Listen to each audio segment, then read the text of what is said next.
Bismillahirrahmanirrahim. Assalamualaikum warahmatullahi wabarakatuh. Perkenalkan, nama saya Muhammad Izul Mutakin. Saya mahasiswa di Institut Agama Islam Al-Qadiri Jember, Prodi PAI Madin kelas 5B. Di sini saya akan mempresentasikan mata kuliah administrasi dan supervisi yang diampu oleh dosen kami, Bapak Fikri Farihin MPDI.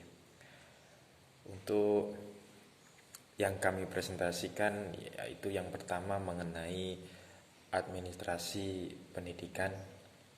Administrasi pendidikan merupakan suatu alternatif, yaitu pemikiran dilandasi oleh keyakinan bahwa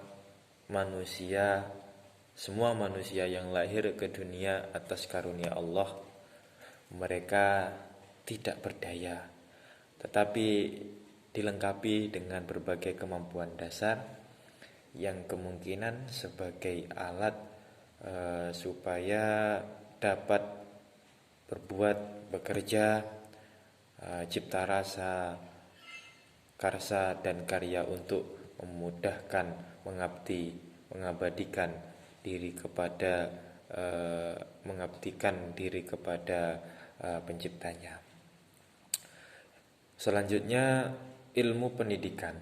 Pengertian dari ilmu pendidikan sendiri adalah ilmu yang mempelajari proses mempengaruhi antara peserta didik dengan pendidik, antara guru dengan murid, antara dosen dengan mahasiswa,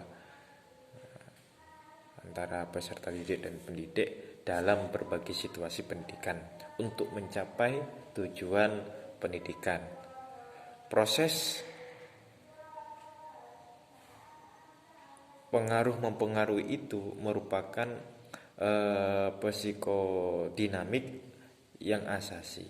Maksudnya dialog antara komponen-komponen pendidikan yang pada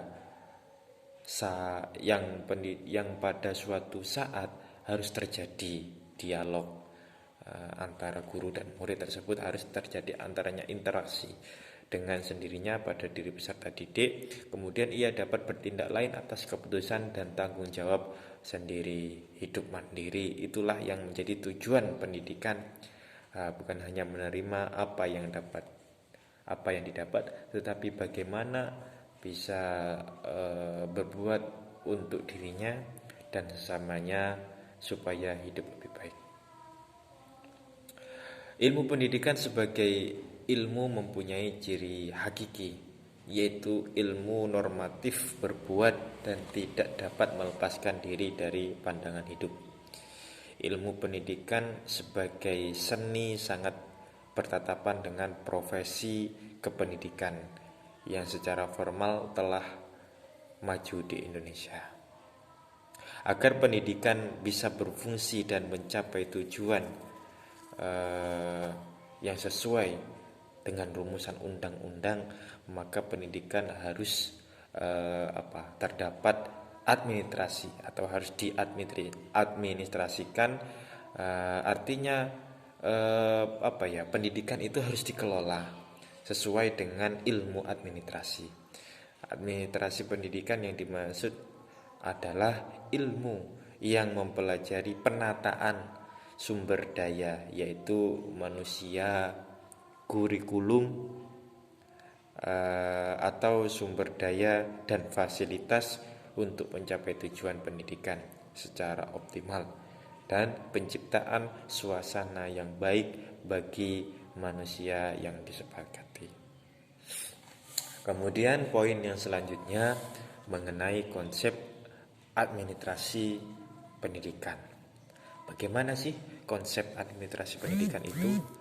Harus diakui bahwa di kalangan ilmuwan administrasi ataupun manajemen dan di kalangan banyak praktisi di Indonesia, dengan istilah administrasi masih dalam polemik yang berkaitan dengan luasnya percakupan di antara kedua istilah. Kelompok yang pertama mempersepsikan administrasi lebih luas dari manajemen karena menganggap administrasi sebagai suatu aktivitas strategik melalui pembuatan kebijakan dan merupakan suatu keseluruhan proses kerjasama, sedangkan manajemen merupakan aktivitas melakukan kebijakan yang bekerja langsung dengan orang-orang untuk merealisasikan kebijakan. Kemudian yang kedua, ada yang berpendapat administrasi itu lebih sempit daripada manajemen karena mempersepsikan administrasi seperti dalam istilah peninggalan Belanda yang pengertiannya lebih terbatas pada kegiatan ketatausahaan,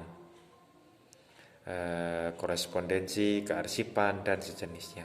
Yang ketiga, mengartikan administrasi dan juga manajemen adalah sejajar ataupun sama. Kemudian poin selanjutnya yaitu mengenai pendekatan perspektif terpadu.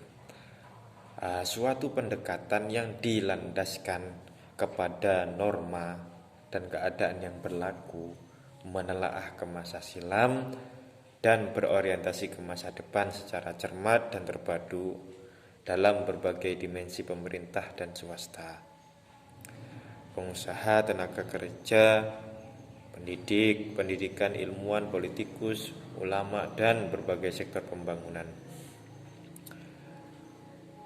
Itu semuanya berorientasi ke masa depan secara cermat dan terpadu adalah sukar, tetapi penting sukar dikarenakan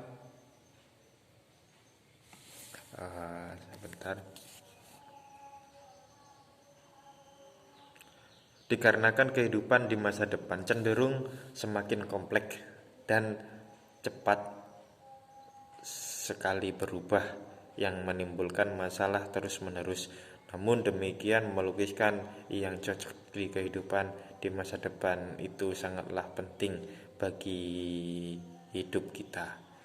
Bukan semata-mata untuk manusia gini saja, tetapi diharapkan untuk masa depan yang lebih layak dan cerah bagi kehidupan manusia. Selanjutnya, pola dasar pengadministrasi pendidikan.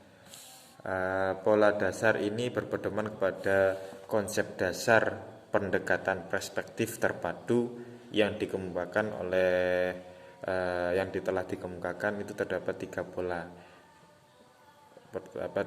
dasar di dalam pengadministrasian pendidikan yang perlu diperhatikan secara makro, yaitu tingkat nasional, meso tingkat kelembagaan, dan mikro tingkat operasional melalui belajar mengajar. Yang pertama, pola dasar pendidikan secara makro. Apabila kita dapat melukiskan kecenderungan kehidupan dengan cermat dan terpadu, ini menggariskan kualitas manusia secara tepat, mampu hidup layak di masa depan, kemudian dapat menyediakan pendidikan yang relevan. Niscaya kualitas manusia Indonesia tinggal landas akan menjelma dan kita dapat melaksanakan tahap pembangunan hingga landas yang tumbuh atas kekuatan sendiri. Yang pertama, poin A, yaitu kecenderungan kehidupan yang mempengaruhi pola dasar pendidikan secara makro. Yang kedua, kualitas manusia juga mempengaruhi pola dasar secara makro. Kemudian yang kedua yaitu pola dasar pendidikan secara meso. Pola dasar ini ditarik dari hasil percobaan pendidikan non formal di bawah bimbingan Profesor Dr. Haji Santoso dan yang lain. Percobaan ini dilakukan bagi anak-anak dan pemuda yang putus sekolah di pedesaan dan kota pinggiran yang dikaitkan dengan pengadministrasi SD setempat. Yang terakhir, yang poin yang ketiga, yakni pola dasar pendidikan secara mikro. Pola dasar ini ditarik dari pelaksanaan perkuliahan atau praktikum pengajaran unit pada mahasiswa Fakultas Ilmu Pendidikan. Ini terdapat 3 poin. Yang pertama, prioritas pendidikan. Yang kedua, wajib belajar yang baik. Dan yang ketiga, tenaga kependidikan yang profesional. Selanjutnya, pembinaan swasta yang lebih mantap dan penelitian pendidikan yang mendasar. Mungkin itu saja yang dapat saya sampaikan. Kurang lebihnya saya mohon maaf apabila terdapat kekeliruan. Assalamualaikum warahmatullahi wabarakatuh.